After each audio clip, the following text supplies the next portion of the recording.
हमने स्टूडेंट्स को ए से लेकर जेड तक के अल्फ़ाबेट को समझाकर अलग अलग तरीकों से बता तो दिया, लेकिन ये बताने का मुख्य उद्देश्य क्या था, ये अब मैं आपको बताने जा रहा हूं। मुख्य उद्देश्य, हमारा पहला मुख्य उद्देश्य था इमेजिनेशन पावर। जब मैंने बच्चों को कहा कि एफ का नंबर 6 होता है और आप एफ को 6 कैसे बना सकते हैं, तो सब बच्चों ने सोचा और सोचने का प्रयास किया कि एफ को हम कैसे बना सकते हैं 6। तो बच्चों को समझ में आया कि एफ को हम 6 बना सकते हैं 2 लाइन खींचकर। इससे उनके मन में और माइंड में इमेजिनेशन पावर आया, एक पैटर्न आया कि मैं एफ को 6 कैसे बना सकता हूं, जो कि आगे जाके काम आया उनको एच में। जब मैंने एच का नंबर की बात की और मैं जब एच का नंबर 8 बताने वाला था, उसके पहले ही बच्चों ने रिलेट कर डाला था कि एच का नंबर होता है 8, और 8 कैसे बन सकता है यदि उसके ऊपर और नीचे एक एक लाइन खींच दिया जाए तो एच का नंबर हो जाएगा 8। ये क्या था, एच का नंबर 8 होना यहाँ क्या था। बच्चों को मैंने फिर से एक क्वेश्चन दिया था, ये था problem solving.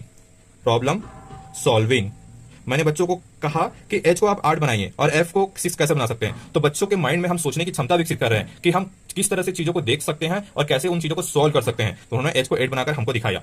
Association building, association building, उन्होंने जैसे एफ को लेकर 6 बनाया था तो उनके माइंड में एक आइडिया सा क्रिएट हो गया कि हम चीजों को कैसे एसोसिएट कर सकते हैं। उसी तरह से जैसे एफ से 6 बनाया था, उसका उपयोग उन्होंने किया एच से 8 बनाने में। ठीक है, उसके बाद हम आते हैं आई का नंबर होता है 9। जब मैंने सब बच्चों से कहा कि आप सभी बच्चे मेरे लिए समान हैं और सभी बच्चों को मैं 10 में से 9 नंबर ही देना चाहूंगा, तो उनका यहाँ कहीं ना कहीं हम उनका आत्मविश्वास में वृद्धि कर रहे हैं, इंक्रीज कर रहे हैं। क्यों? क्योंकि मैंने वहां कहा कि जो बच्चे पढ़ते हैं, जो बच्चे स्पोर्ट्स में अच्छे हैं, कोई डांसिंग में अच्छा है, कोई सिंगिंग में अच्छा है, सभी बच्चे मेरे लिए समान हैं। तो कहीं ना कहीं हम उनके कॉन्फिडेंस को बूस्ट कर रहे हैं। तो ये उनके कॉन्फिडेंस को इंक्रीज करने में बहुत काम आया या काम आता है, कॉन्फिडेंस इंक्रीजिंग। फिर 5th नंबर की जब हम बात करते हैं तो मैंने कहा के का नंबर 11 था। फिर मैंने उनके सामने एक प्रॉब्लम रखा कि के को हम 11 कैसे बना सकते हैं। तो उनके जैसे बच्चे जो होते हैं, हम बचपन से बोलते हैं कि बच्चे खिलौनों को तोड़ फोड़ देते हैं ऐसा करके, लेकिन नहीं, वो उन चीजों को, खिलौनों को जानने का कोशिश करते हैं कि ये बना कैसे, क्या है, किस तरीके से, क्योंकि उनको पता तो नहीं होता है। इसलिए वो अलग अलग तरीके से कोशिश करते हैं कि उससे कुछ नया सीखने को मिले। तो यहाँ हमारे जो बचपन की चीजें थी उसको हम अभी उनको भी उसी से रिलेट करके हम उनको पढ़ाने का प्रयास कर रहे हैं। तो हमने उनको बताया कि के को आप सीधा, के का सीधा लाइन को सीधा लिखिए और जो लाइन बैंड था उसको सीधा कर दीजिए। बच्चे इसको मोस्टली बच्चे अपने बचपन से रिलेट कर पाते हैं कि कैसे वो सीधी चीज को तोड़ देते थे या टूटी हुई चीजों को सीधा करके खेलते थे। उसके बाद आता है 6 नंबर में एल का नंबर 12। यहां बच्चे सीखते हैं कि किस तरह से इंग्लिश के नंबर्स का उपयोग वो चीजों को या अल्फाबेट को याद रखने में कर सकते हैं। जैसे क्या होता है कि दिन में 2 बार 12 बजते हैं तो भी 12 होते हैं, खाने की छुट्टी 12 बजे होती है। एल का एम का नंबर होता है 13, और 13 तो यहां हमने क्लॉक की दिशा में एम को घुमाने से हमारा 3 बन जाता है, ऐसा उनको बताया। तो जिन ऐसे बच्चे जो कम छोटे क्लास के हैं, उनको अभी तक मालूम नहीं था कि घड़ी की दिशा क्या होती है, तो उनको हमने पूर्व से पश्चिम का ज्ञान करा दिया। और ऐसे जिनको ज्ञान है उनको हमने बताया कि आप 90 डिग्री में घुमा दीजिए। तो 90 डिग्री में घुमाने का मतलब होता है वो एम से 3 बन जाएगा। तो हमने कहीं ना कहीं एम के अल्फाबेट को, जो कि इंग्लिश से रिलेटेड है, उसको हमने मैथ से जोड़ दिया 90 एंगल में कैसा बनता है ये बता के। 90 एंगल हमारा ऐसा बनता है, ऐसा बनता है, ऐसा बनता है और ऐसा बनता है। ठीक है, एम के बाद हम चले जाते हैं एन की तरफ। एन की तरफ यहां हमने एक नया चीज उनको बताया कि माउथ अपवर्ड होना। जैसे एन का माउथ अपवर्ड है, 4 का माउथ अपवर्ड है, तो वो चीजों को रिलेट कर रहे हैं, उनके लिए चीज रिलेटेबल हो रही है। चीजों को कैसे रिलेट करके पढ़ना है, हमने यहां बच्चों को ये सिखाया।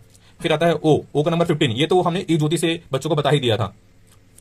फिर पी का नंबर 16, जैसे हमने उनको बताया कि ये हाफ सर्कल होता है और वैसे ही उसी हाफ सर्कल को नीचे की तरफ बनाना है और उनके सामने एफ लिख देना है। तो बच्चों के अंदर क्रिएटिविटी जो होता है ना, कि बच्चे अलग अलग चीजों को तोड़ के जोड़ के नई चीजें बनाते हैं, तो उसी चीज को हम, उसी बेसिक्स को पकड़ के हम बच्चों को पढ़ना सिखा रहे हैं। तो चीजें उनके लिए उतनी ज्यादा ही इंटरेस्टिंग बनती जा रही है।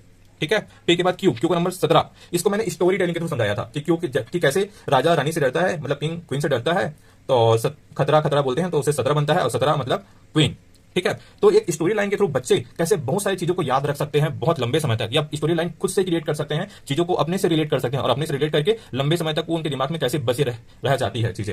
जैसे बच्चों को खाने में क्या पसंद है और उन्हें 1 साल पहले क्या खाया था उनको याद रहता है, ये उनकी पसंदीदा चीजें हैं। तो वैसे ही जब बच्चे अपने अकॉर्डिंग चीजों को पढ़ के अपने अकॉर्डिंग कहानी में बनाएंगे तो चीजें उनको उतने लंबे समय तक याद रहेगी।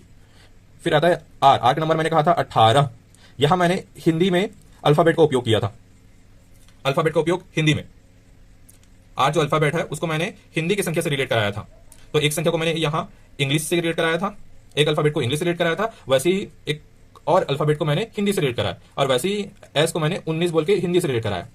तो चीजों को हम रिलेट कैसे कराएं, जितना हम बच्चों को रिलेट कराएंगे जिससे वे पहले से ही परिचित हैं, बच्चे जैसे संख्याओं से परिचित हैं, तो यहां मैंने उनको संख्याओं का ज्ञान दिया। अब संख्याएं किस में आती है? मैथ्स में आती है। तो कहीं ना कहीं हम एक साथ कई सारी चीजें सीख रहे हैं।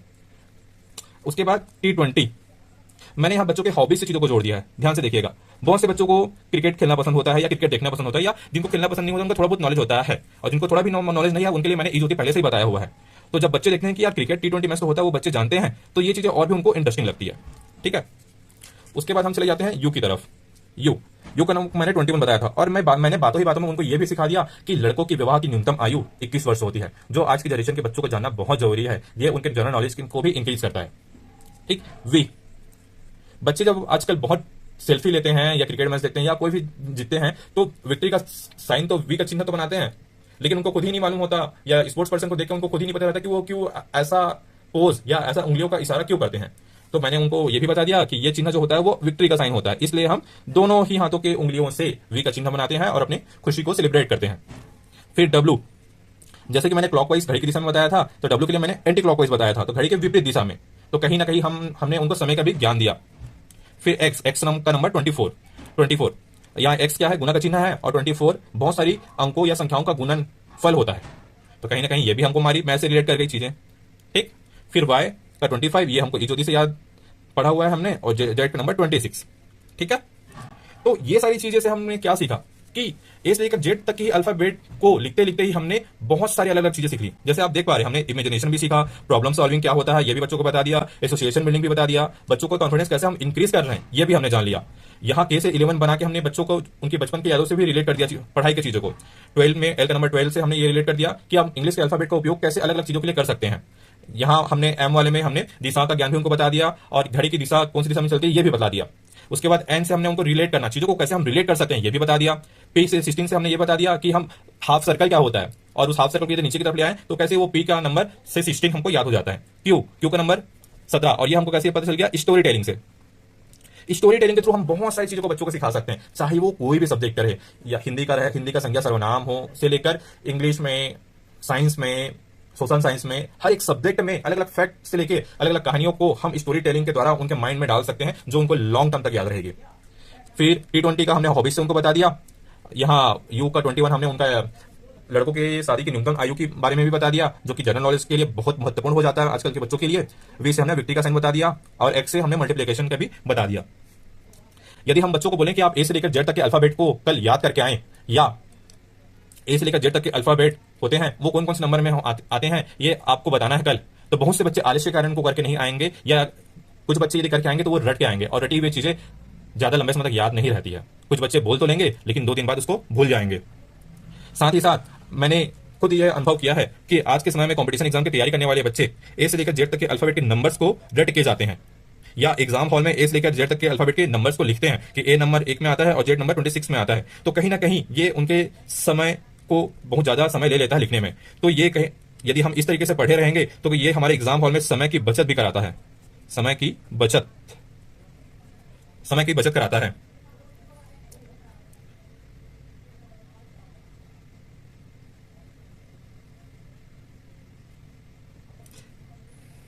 के का नंबर 11 को जैसे मैंने बताया था ना कि यहाँ ये तोड़े थे, हम तोड़ के उसको सीधा कर दिए थे, तो ये बच्चों के अंदर जो क्रिएटिविटी पावर जो होती है, साथ ही साथ उनके मेमोरी पावर को भी इंक्रीज करता है कि किस तरह से चीजों को हम देख सकते हैं, उनके देखने के नजरिए के नए नए नजरिए को उनके सामने लेकर आता है। और जो क्वी का नंबर 17 था वो सिर्फ मात्र एक स्टोरी टेलिंग नहीं है, वो हमने स्टोरी टेलिंग के जरिए चीजों को कैसे एक दूसरे से रिलेट करके कड़ियों को जोड़ के, जैसे मैंने कड़ियों को यहाँ बहुत सारी कड़ियों को जोड़ा, क्वीन को जोड़ा, फिर उसको किंग से जोड़ा, क्वीन को फिर सेनापति से जोड़ा, फिर उसको फियर से जोड़ा, डर से जोड़ा, तब जाके मैंने क्यू का नंबर 17 बताया।